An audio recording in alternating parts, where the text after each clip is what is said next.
Hello my dear student. आज हम लोग क्लास 11 के बिजनेस स्टडी, सब्जेक्ट का नाम बिजनेस स्टडी, चैप्टर का नाम है सोर्स ऑफ बिजनेस फाइनेंस के अंदर एक टॉपिक है जिसका नाम है शेयर्स।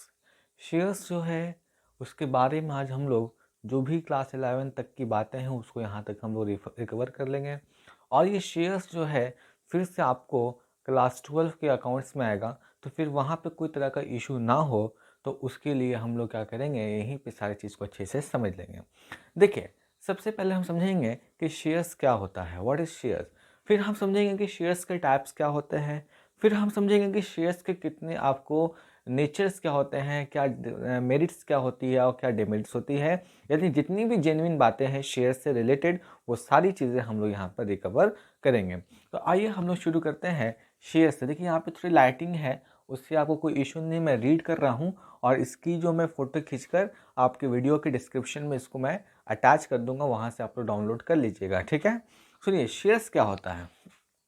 शेयर्स का मतलब होता है the capital of the company is divided into the smallest unit, etch unit is called share. कहने का मतलब हुआ कि जब कंपनी अपने पूरी पूंजी को छोटे छोटे टुकड़ों में बांट देती है तो उसका एक टुकड़ा या एक उसका अंश क्या कहलाता है, शेयर कहलाता है। ठीक है, तो ये चीज़ आपको यहाँ समझना है कि शेयर्स क्या होता है। ठीक है, मान लीजिए एक एग्जांपल हम देते हैं आपको कि एक कंपनी को 1 करोड़ की ज़रूरत है। ठीक है, और उसने अपने 1 करोड़ रुपए को 100 रुपये वाले शेयर में बांट दिया। तो मुझे ये बताइए उसे कितने नंबर ऑफ शेयर्स इशू करना पड़ेगा। तो आप बोलिएगा 1 लाख शेयर्स। कितने शेयर्स, 1 लाख शेयर्स को इशू करना पड़ेगा। तो यहाँ पे आपने देखा कि इस पूरे 1 करोड़ की कैपिटल को उसने 100 रुपये वाले यूनिट में डिवीज़न कर दिया। तो ये 100 रुपये वाला यूनिट जो है वही कहलाता है शेयर्स। क्या कहलाता है, शेयर्स। यानी हम अगर आपको नॉर्मली बताएं तो जब कंपनी अपनी पूरी कैपिटल को छोटे छोटे टुकड़ों में डिवाइड कर देता है तो उसका एक टुकड़ा, एक यूनिट या एक अंश क्या कहलाता है, शेयर्स कहलाता है। क्या था क्लियर।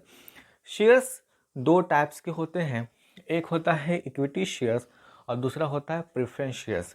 आइए पहले हम समझेंगे इक्विटी शेयर्स क्या होता है। ध्यान रखिएगा, इक्विटी शेयर्स का मतलब होता है कि जब कंपनी इक्विटी शेयर को इशू करके जब कंपनी इक्विटी शेयर को इशू करके फंड को रेस करती है उसे हम इक्विटी शेयर कैपिटल कहते हैं।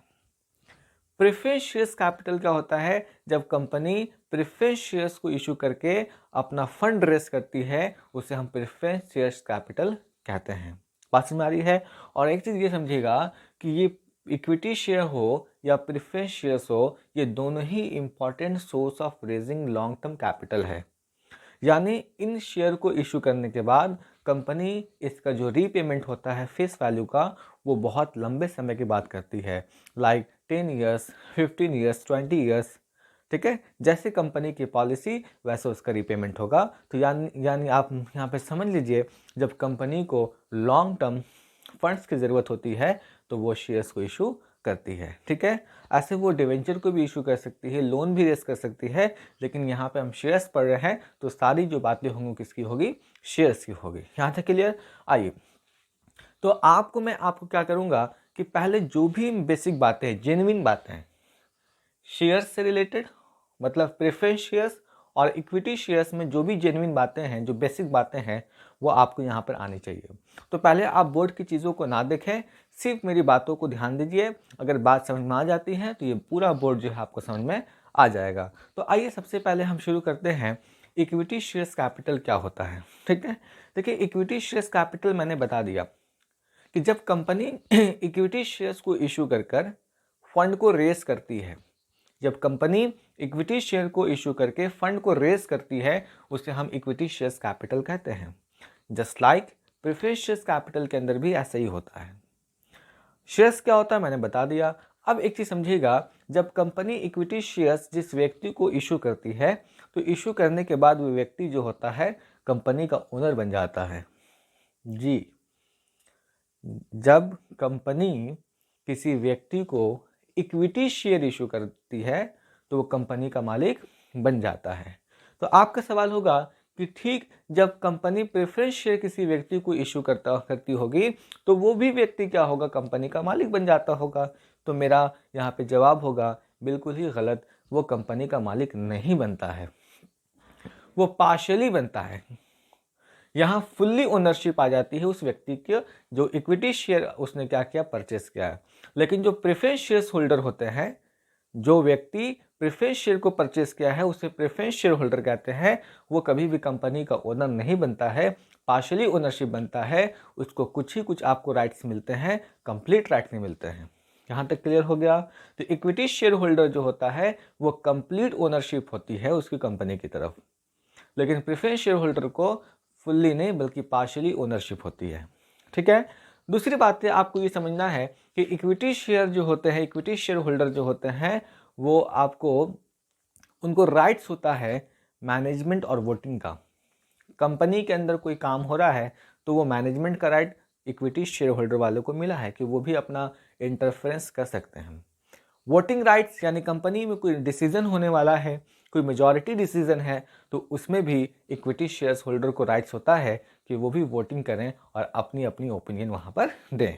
लेकिन प्रेफरेंस शेयर्स के अंदर ऐसा कुछ नहीं है। प्रेफरेंस शेयर्स के अंदर ना तो उनको मैनेजमेंट का राइट मिला है किसी काम को कंप्लीट करने में, या ना तो उनको वोटिंग राइट्स मिला है किसी भी डिसीजन को लेने में। याद रखिएगा और सुनिए ध्यान से। इक्विटी शेयर होल्डर के अंदर या इक्विटी शेयर्स के अंदर जो आपको इक्विटी शेयर होल्डर होते हैं उनको पीरियोडिक क्या होता है, डिविडेंड मिलता है। आप कहीं भी इन्वेस्ट कीजिएगा तो उसमें इंटरेस्ट मिलता है, क्योंकि ये शेयर्स है तो यहाँ इंटरेस्ट नहीं बल्कि क्या मिलता है, डिविडेंड मिलता है। तो इक्विटी शेयर होल्डर वाले को periodic like 6 month, 1 year, 3 months पर क्या मिलता है, डिविडेंड्स मिलता है। लेकिन ये डिविडेंड्स जो होता है वो अनसर्टेन होता है। कहता है कि कंपनी कहती है कि मुझे बहुत ज़्यादा प्रॉफिट हुआ तो मैं आपको बहुत ज़्यादा क्या करूँगा, डिविडेंड दूंगा। अगर मुझे प्रॉफिट कम हुआ तो बहुत कम दूंगा, अगर नहीं हुआ तो आपको डिविडेंड नहीं मिलेगा। लेकिन प्रेफरेंस शेयर्स के अंदर कंपनी बोलती है प्रेफरेंस शेयर होल्डर को, आपको तो मैंने मैनेजमेंट और वोटिंग राइट्स नहीं दिया, लेकिन आपको मैं एक राइट्स देता हूँ, एक आपको क्वालिटी देता हूँ कि आपको अगर मेरी कंपनी को प्रॉफिट हो या ना हो, कम हो ज़्यादा हो, उससे कोई मतलब नहीं है, आपको मैं फिक्स रेट का ही डिविडेंड दूंगी। बात समझ में आ रही है?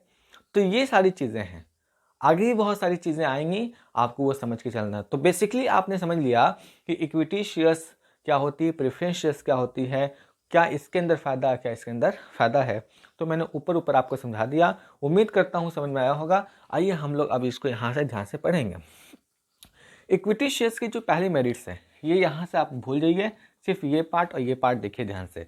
इक्विटी शेयर्स की जो पहली मेरिट्स होती है, मेरिट्स का मतलब अच्छाई, डिमेरिट्स का मतलब उसकी खामियां, क्या उसके अंदर कमी है।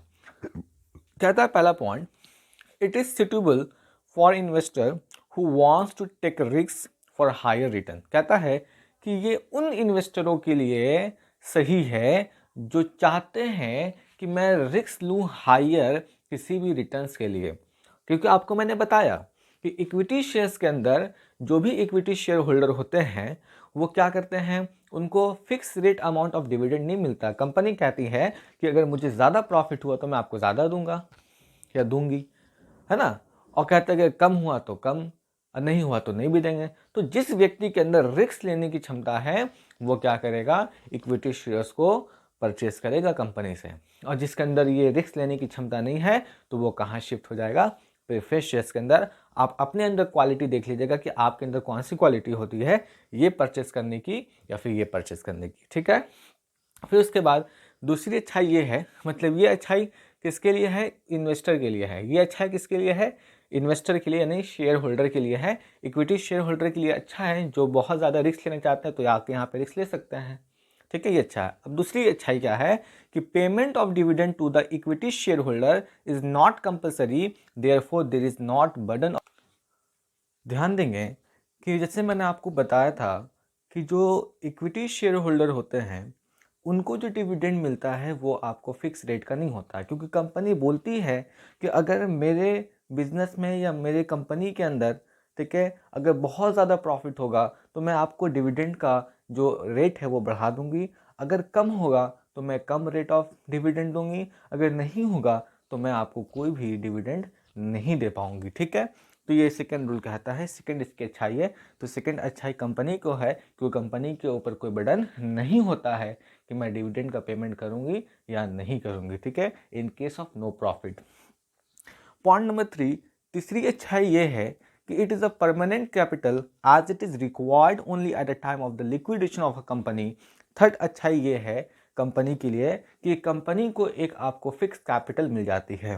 फिक्स कैपिटल कहने का मतलब परमानेंट कैपिटल, मतलब कि ये जब कोई भी आपको शेयर होल्डर होता है, चाहे वो इक्विटी शेयर होल्डर हो या प्रेफरेंस शेयर होल्डर हो, कोई भी शेयर होल्डर होता है, अगर वो कंपनी के अंदर पैसा लगा देता है तो उसका रीपेमेंट सिर्फ एक ही कंडीशन पे होता है, जब उसका लिक्विडेशन हो। जब कंपनी की लिक्विडेशन होती है, बंद होती है, तो ही उसका रीपेमेंट होता है फेस वैल्यू का। मान लीजिए कि मैं आपको एक शेयर होल्डर हूँ, मैंने आपको 1000 शेयर खरीदा 100 रुपये का, तो 1000 शेयर इंटू 100 रुपये कितना हो गया, 1 लाख रुपया। तो ये 1 लाख रुपये जो है मुझे आपको केवल कब मिलेगा, लिक्विडेशन ऑफ कंपनी जब होगी तब, लेकिन मुझे पीरियोडिक क्या मिलता रहेगा, डिविडेंड मिलता रहेगा। बात में आ रही है। ये नेक्स्ट कह रहा है कि fund can be raise through equity shares without creating any charge on the asset of the company. यानी इसको समझेंगे, जब कंपनी किसी पर्सन को इक्विटी शेयर या कोई भी शेयर इशू करती है, चाहे वो इक्विटी शेयर हो या प्रेफरेंस शेयर्स हो, जब इशू करती है किसी भी व्यक्ति को, तो वो व्यक्ति कंपनी से कोई भी चार्ज नहीं मांगता है। चार्ज कहने का मतलब यहाँ गिरवी, चार्ज का मतलब एनी चार्ज का मतलब कोई भी गिरवी, तो कंपनी से वो व्यक्ति कोई भी charge like mortgage, like pledge या कोई भी कोलेटरल सिक्योरिटी वो कंपनी से नहीं मांगेगा, क्योंकि जब हम शेयर से पैसा रेस करते हैं तो वो आपको फ्री ऑफ चार्ज होता है। क्या होता है, फ्री ऑफ चार्ज, यानी कोई भी चार्ज नहीं होता है। Next point number 5, democratic control over the management of the company due to the voting right of the share holder. यानी कहने का मतलब ये हुआ कि डेमोक्रेटिक कंट्रोल का मतलब कि सारी कंपनी की जो कंट्रोल्स होती है वो कंपनी के मालिक को ही हो जाती है। In the case of the equity shares, equity shares की पांचवी अच्छाई ये है कि जितने भी आपको शेयर होल्डर होते हैं वो कंपनी के मालिक होते हैं, और सारे जो मालिक हैं वो इंटरनल ओनर हैं। कैसे ओनर हैं, इंटरनल ओनर हैं। क्रेडिटर और डिवेंचर जो होते हैं वो आपको क्या होते हैं, वो क्रेडिटर यानी आउटसाइडर लायबिलिटीज होती है, याद रखना।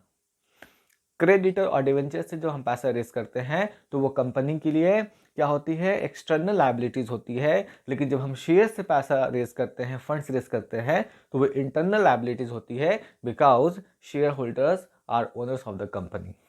Is it clear? तो ये democratic control over the management of the company due to voting right of the share holder, क्योंकि शेयर होल्डर ओनर होते हैं कंपनी के, इसलिए पूरी वोटिंग राइट्स उन्हीं के हाथ में होती है। तो ऐसी कंडीशन, ऐसी सिनारियो को हम लोग क्या बोलते हैं, डेमोक्रेटिक कंट्रोल, यानी कंपनी के मालिक के ही पास क्या है, सारी वोटिंग राइट्स है। डिमेरिट्स आइए, डिमेरिट्स बहुत कम है क्योंकि ज़्यादा आपको अच्छाई है, कुछ उसके अंदर खामियां हैं। आइए उस खामियों को देखें। पहली खामी ये है कि no stability of dividend as return. अभी पढ़ा कि share holder, equity share holder वालों को आपको फिक्स रेट ऑफ डिविडेंड नहीं मिलता है, इसलिए इसके अंदर वही व्यक्ति इन्वेस्ट करता है जिसके अंदर ताकत हो क्या, रिस्क लेने की, है ना।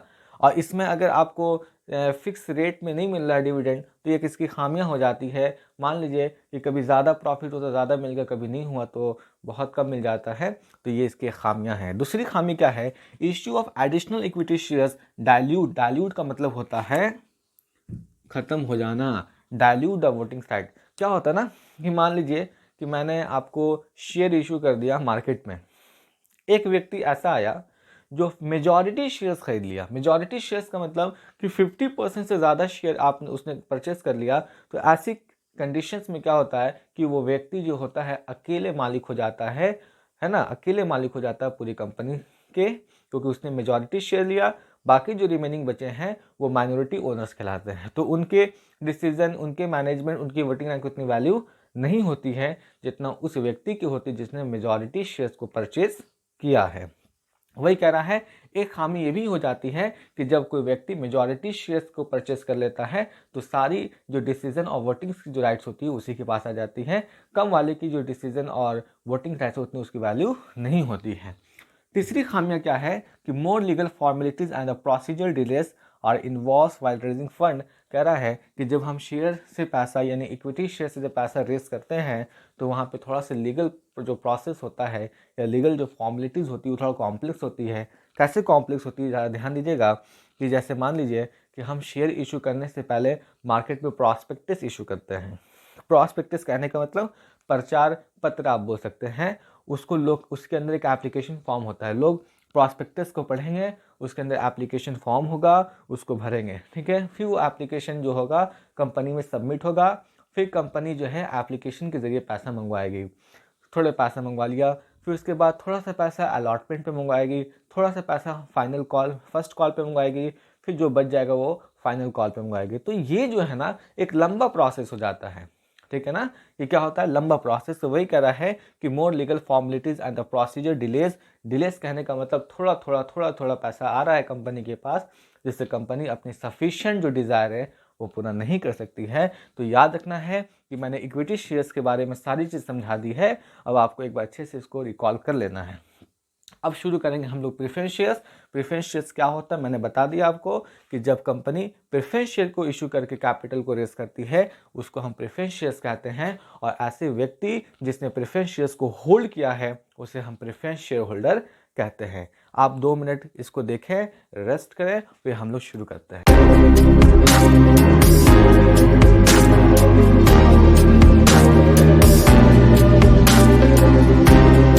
तो आइए हम लोग प्रेफरेंस शेयर्स की पहली मेरिट्स देखते हैं। पहली मेरिट्स कहता है कि it provides reasonably study income. ये प्रोवाइड करता है जितना रीजनेबल जो अंदाज का जो अमाउंट होता है, जो स्टडी इनकम होता है, जो आपने ये एक्सपेक्ट किया है in the form of the fix rate of return. मैंने बताया था कि इक्विटी शेयर्स के अंदर क्या होता है, कोई सर्टेन अमाउंट ऑफ डिविडेंड नहीं होता है, लेकिन प्रेफरेंस शेयर्स के अंदर जो आपको अमाउंट ऑफ डिविडेंड होता है वो क्या होता है, फिक्स होता है। और ये बहुत ही सेफ्टी है किसके लिए, इन्वेस्टमेंट के लिए। क्या है, इन्वेस्टमेंट के लिए।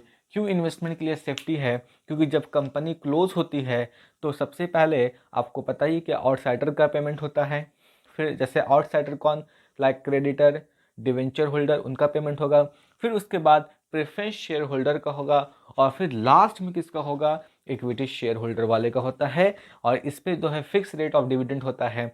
तो ये ऐसा लग रहा है कि ये कंफर्मेशन है कि जो प्रेफरेंस शेयर्स जो लोग खरीदते हैं वो बहुत ही सेफली जो है इन्वेस्टमेंट करते हैं। याद रहेगा, पहली अच्छाई इसकी यह है। Point number 2, it does not affect the control of equity share holder over the management. इतना पहले समझ लें कि आपको पता है कि जैसे इक्विटी शेयर होल्डर जो होते हैं कंपनी के, उनके पास कंपनी की ओनरशिप भी होती है, कंपनी की मैनेजमेंट्स की भी राइट्स होती है, और वोटिंग राइट्स भी होती है। इन तीनों के वजह से वो इक्विटी शेयर होल्डर क्या करते हैं, कंपनी के एक्टिविटीज़ को अफेक्ट कर सकते हैं लेकिन preference share holder does not have any right. लेकिन प्रेफरेंस शेयर होल्डर के पास ऐसा कोई राइट नहीं होता है। ओनरशिप भी होती है तो पार्शियल होती है, और मैनेजमेंट और वोटिंग राइट्स तो होती नहीं है। तो प्रेफरेंस शेयर्स की दूसरी अच्छाई ये है, कंपनी के लिए दूसरी अच्छाई ये है कि प्रेफरेंस शेयर होल्डर जो है कंपनी के एक्टिविटी को अफेक्ट नहीं करते हैं। किसके वजह से, क्योंकि उनके ना तो पास ओनरशिप कंप्लीट होती है और ना ही मैनेजमेंट और वोटिंग राइट्स भी, ठीक है। तीसरी अच्छाई, in a good time rate of dividend is higher. तो आपको बताया गया है कि प्रेफरेंस शेयर होल्डर को कि अगर कंपनी को लॉस भी हो रहा है तो आपको वो फिक्स रेट देगी, लेकिन कंपनी जब प्रॉफिट में आ रही है, कंपनी का अच्छा दिन आ गया, तो वो प्रेफरेंस शेयर होल्डर का जो डिविडेंड का रेट होता है वो बढ़ा देती है, ठीक है। चौथी अच्छाई ये है कि it does not create any charge of the assets of the company. इसमें यह लिखा है कि जब कंपनी प्रेफरेंस शेयर को इशू करती है पब्लिक को, तो पब्लिक उससे परचेस करता है। तो जब परचेस करता है पब्लिक, तो पब्लिक कंपनी से ये नहीं बोलता है कि मैं आपके कंपनी का शेयर ले रहा हूँ तो आप मुझे कुछ गिरवी रखिए। चार्ज का मतलब वैसे क्या होता है, गिरवी। ऐसा कुछ नहीं है, कंपनी ने शेयर इशू किया, पब्लिक ने उसे परचेस कर लिया, कोई आपको चार्ज की बात यहाँ पर नहीं आती है। जो पब्लिक होती है वो कोई चार्ज नहीं मांगती है कंपनी से। ऐसे कंपनी कहीं से लोन लेती तो वो बैंक से लोन लेती तो बैंक वाला क्या बोलता है कि मुझे कुछ गिरवी दीजिए, कुछ कोलेटरल सिक्योरिटी दीजिए। पांचवी अच्छाई ये है कि eight the time of the liquidation payment of the preference share capital before the, यहाँ पर अंडरलाइन करते हैं, before the payment of equity share capital. कह रहा है कि जब कंपनी बंद होती है तो बंद होते वक्त सारे लोगों का पेमेंट होता है। तो उस कंडीशन में सबसे पहले आउटसाइडर लायबिलिटीज़ लाइक क्रेडिटर और डिवेंचर होल्डर का पेमेंट होगा। फिर उसके बाद जो इंटरनल लायबिलिटीज़ होती है उसका होगा। इंटरनल लायबिलिटीज़ में पहले किसका होगा? प्रेफरेंस शेयर होल्डर का। और सबसे लास्ट में किसका होगा? जो बच जाता है वो इक्विटी शेयर होल्डर को होता है। तो इसकी पांचवी अच्छाई ये है कि जब कंपनी क्लोज होती है तो आपको इक्विटी शेयर होल्डर से पहले आपको प्रेफरेंस शेयर होल्डर का क्या होता है?